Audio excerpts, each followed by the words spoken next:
नमस्कार साथियों, सबल आईएएस में आपका हार्दिक स्वागत है। रोज की तरह आज एक नए मुद्दे को लेकर आपके सामने हाजिर है। और आज का जो मुद्दा है ये फ्री से जुड़ा हुआ मुद्दा है और टॉपिक है जंगल सत्याग्रह। तो साथियों, आज इसको समझने का प्रयास करेंगे कि जंगल सत्याग्रह क्या था, क्या इसके उद्देश्य थे, इसके हीरो कौन थे और ये किस पर्टिकुलर क्षेत्र में क्या हुआ हुआ। तो अगर हम इतिहास में जाके देखते हैं तो 1930 के अंदर इस देश में सविनय अवज्ञा आंदोलन जैसा एक बड़ा मूवमेंट महात्मा गांधी के नेतृत्व में चल रहा था। और इस प्रोग्राम में सभी लोग बढ़ चढ़ के हिस्सा ले रहे थे।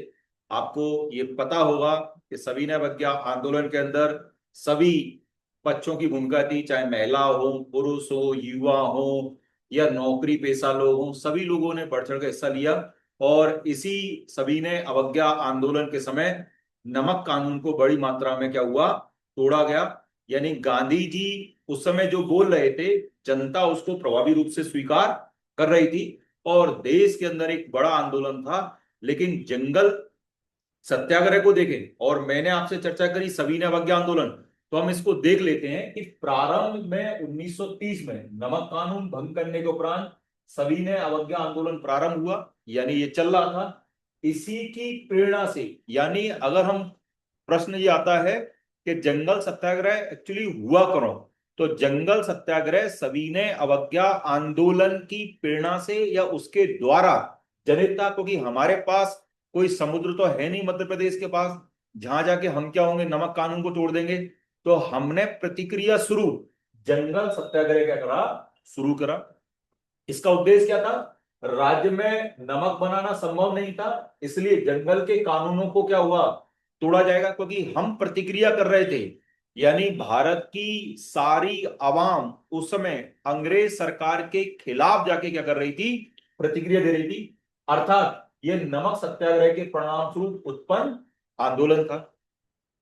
अगर इसके नायक देखें तो डीपी मिश्रा इसके नायक थे, लाल राम वाजपेयी इसके नायक थे। यानी अगर प्री में क्वेश्चन आता है कि कौन कौन व्यक्ति इसको लीड कर रहे थे, तो दो व्यक्ति आपको यहां पर क्या होंगे, नायक के रूप में दिखाई देंगे। किस क्षेत्र में था, बैतूल में था, छिंदवाड़ा में था, ओरछा में, सिवनी में, हरदा में, टूरिया में और धुनहटी में ये बड़ी मात्रा में आंदोलन चल रहा। उसके बाद क्या हुआ कि जंगल सत्याग्रह को आगे बढ़ाने के लिए अनुमति ली गई इलाहाबाद में मोतीलाल नेहरू जी से।